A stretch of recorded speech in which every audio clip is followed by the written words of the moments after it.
J'ai l'impression que c'est la rentrée des classes. Ouais, salut à tous, c'est Sturi et bienvenue pour le SmackDown Recap, on est reparti. C'est mieux là, hein. Ouais, parce que, tu vois, j'ai pas les réflexes, le micro, je tourne du mauvais sens et de ce fait, vous m'entendez mal. Bien, on n'a plus l'habitude de faire des vidéos sur YouTube, donc forcément, il y a du fail, et c'est donc la rentrée des classes. Alors vous m'excuserez hein, si j'ai pas été actif avant et que j'ai pas respecté mes engagements, à savoir reprendre à partir du 17 septembre, soit la semaine dernière, mais vous n'êtes peut-être pas sans savoir que, oui, mon planning s'est particulièrement chargé ces dernières semaines. J'étais notamment le week-end du 10 et 11 septembre du côté de Montpellier, où il s'est passé quelque chose... le The Event, où un match de catch a eu lieu, arbitré par Michel Beaujolais. Enfin, en principe, c'était Michel Beaujolais, mais j'ai pris sa place parce que ça valait mieux pour lui. Oh là. Le qu'est-ce qui s'est passé de ce petit événement dans le monde du catch français, oui, il faut quand même le dire, est en ligne depuis cette semaine et je vous remercie pour beaucoup de messages qui font très très chaud au cœur. Oui. Le problème qui en a découlé, c'est évidemment que l'épaule n'est pas restée forte après... Oh là. Bon voilà, pas besoin de vous en faire un dessin, mais oui, je souffre actuellement d'une grosse tendinite.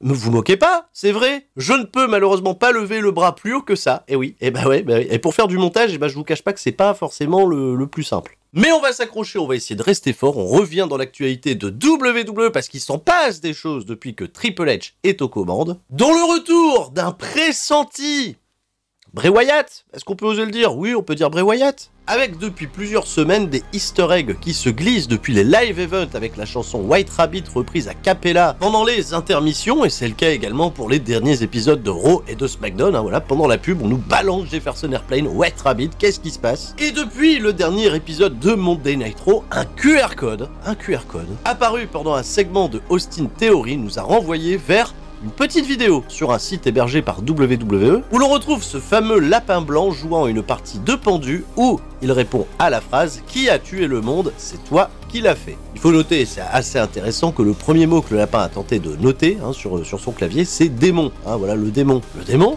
Le démon. Le message nous renvoyait à une heure ou une date 9-23, peut-être le 23 septembre, à savoir cet épisode de SmackDown, où peut-être était pressenti le retour du Fiend, de Bray Wyatt. Parce que c'est maintenant. Non, c'est... Eh ben on va le découvrir. Pourquoi? Bah parce que c'est le SmackDown Recap. On est parti. Dans la nuit du vendredi 23 au samedi 24 septembre à Salt Lake City dans l'Utah, un épisode qui va s'ouvrir avec la Bloodline au complet. Et oui, parce que depuis qu'on s'est quitté, la Bloodline, ça s'étend. Paul Heyman est revenu de blessure, Roman Reigns en chef de file, Solo Sikoa en enforcer et Sami Zayn en...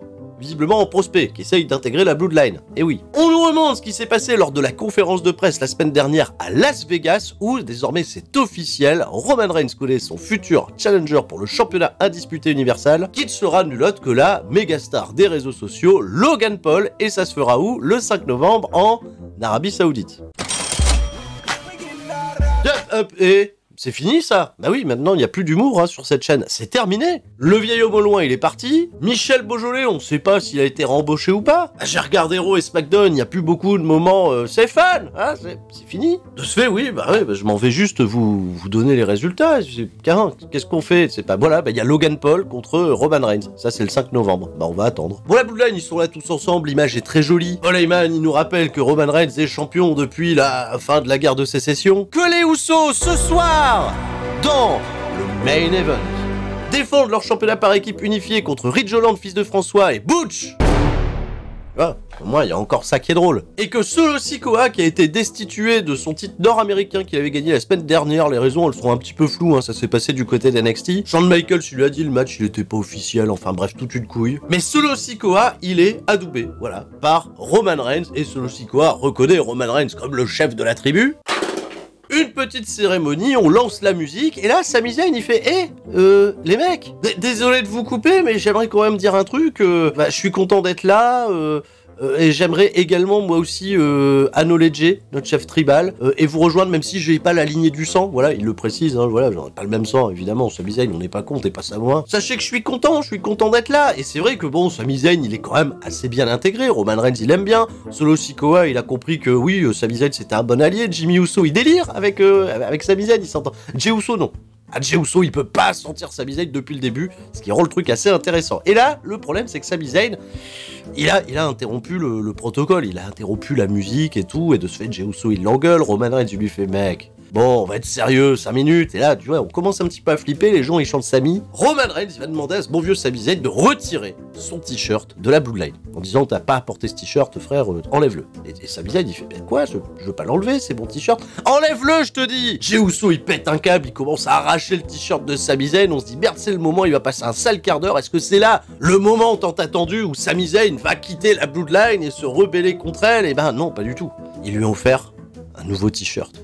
Et c'est un t-shirt où il est marqué que c'est désormais un Uso honoraire. Ah, tu sens un peu le délire à la Sons of Anarchy où désormais Sami Zayn c'est un prospect en quête de devenir un Uso, voilà, donc là un Uso honoraire. Gros câlin avec Roman Reigns, évidemment Jey Uso regarde ça d'un mauvais oeil, mais le moment est mignon finalement, et le public par contre marche à fond la caisse avec Sami Zayn, c'est un truc de ouf. Je vous le cache pas, pendant cet été c'est vraiment un des développements que j'ai préféré à la WWE parce qu'on est en train de nous travailler émotionnellement à savoir où est-ce qu'on va se ranger finalement, est-ce qu'on va se ranger plutôt du côté des Usos et de Roman Reigns, ou est-ce qu'on se range du côté de Sami Zayn, et Sami Zayn gagne énormément en sympathie. On sent également que derrière ça, il y a un truc qui se travaille avec Kevin Owens qui va peut-être essayer de remettre son meilleur ami dans le droit chemin. Et si le climax peut avoir lieu au Survivor Series à la fin de ce mois de novembre dans un War Games qui a déjà été annoncé, et oui, ça sera Survivor Series War Games, toute la Bloodline contre une bande de résistants, ça pourrait être particulièrement très chouette. Premier combat de la soirée, pas d'entrée pour Lacey Evans, hein, qui a pas l'air d'être un projet pour Triple H. Bah non, elle a plutôt été laissée de côté, hein, depuis l'arrivée au pouvoir du beau-fils. Elle affronte Liv Morgan dans un combat où le titre n'est pas en jeu, et surprise, Liv Morgan a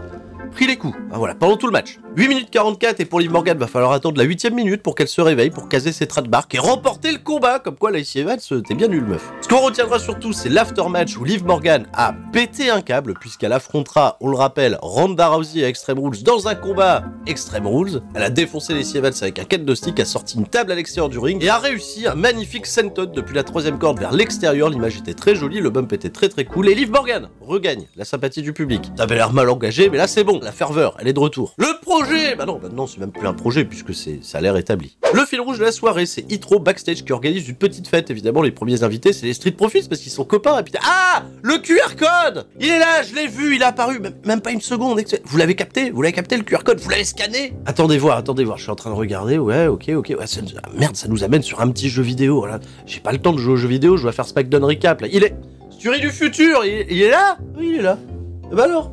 Bah vous pouvez aller jouer après au truc là, pour le QR code. Voilà, ok, on vous retrouve un petit peu plus tard. Allez vous démerder avec le jeu là, voilà, très bien. Après ça, Sami Zayn backstage va se faire accoster par Ricochet, Madcap Moss qui vont lui rappeler à quel point il a l'air con, hein, parce que c'est pas un Uso, c'est là tout de suite Solo Sikoa, il attaque et Sami Zayn il est content, il a du backup et Ricochet et Madcap Moss, bah ils affronteront hein, Sami Zayn et Solo Sikoa la semaine prochaine à SmackDown. Combat par équipe de seulement 3 minutes 18, je suis un peu déçu qu'on laisse pas plus de temps au catch hein, dans cet épisode de SmackDown. Bref, le New Day va disposer des Maximum Male Models, Mansoir et Massé, accompagnés au ring comme il se doit par Maxine Dupri et Max Dupri. Bon, ça l'a pas fait pour Massé et Mansoir parce que bien évidemment ils sont trop occupés à taper des posts pour que Maxine elle fasse des photos. Alors ils sont tout mignons, ils sont tout choupis, ils ont des super dégaines, mais ils se sont fait avoir. Et comment ils se sont fait avoir? Bah par Xavier Woods, le roi des bois qui les a piégés avec sa traditionnelle et magnifique, ça fait plaisir de la retrouver. Max Dupri pète un câble après ça et on se doute que Max Dupri veut redevenir LA Knight. Alors Max Dupri, c'est vrai que c'était un délire à la base de Vince McMahon que Triple H essaye de reprendre, mais je pense qu'il préfère LA Knight, Triple H. Donc petit à petit, les Maximum Male Models, est-ce que ça durera dans le temps? J'ai bien peur que non. Dommage. Massé. Bonsoir. On retrouve Hitro à leur petite fête, ils ont invité Shinsuke Nakamura, ça fait plaisir. Nati, elle a invité, elle est suffisamment hype pour être invitée. Même Sonia Deville, elle a invité, mais Angel Garza, ah oui, il est là. Et Humberto Carrillo, pas invité. On leur a dit non, vous dégagez, vous êtes cringe avec les meufs, allez, hop, on veut pas de vous. Braun Strowman, c'est vrai qu'il a fait son retour celui-là pour feuder avec Otis et Chad Gable. Bah, il va aller affronter Otis dans un bon match de poids lourd. Oui, 5 minutes 45, c'est parfait, comme ça personne n'expose ses faiblesses. Victoire de Braun Strowman avec une powerbomb à la fin. Plutôt joli. Le monstre au-dessus de tous les autres monstres accumule du momentum et c'est vrai que Braun Strowman apparemment plus inspirant pour Triple H à écrire que Omos, qu'on a vu que 2 fois depuis que Triple H est là dans 2 squash un peu insignifiants. Virman, c'est vrai que là aussi, hein, putain, pas de nouvelles, je suis un peu triste pour Virman qui était plutôt cool. Braun Strowman semble avoir ici fini son programme contre Alpha Academy, on verra bien où le vent le porte pour les semaines à venir. Kayla Braxton backstage avec les Brawling Brutes pour hyper leur combat de ce soir dans le main event.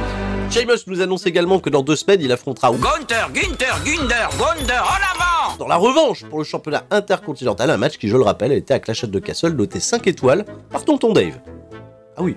Drew McIntyre, le kebabier qui vient au ring sans son épée. Il n'est pas venu au ring avec son épée, à la place il est venu avec un grand strap en cuir pour défier Karrion Kross dans un strap match.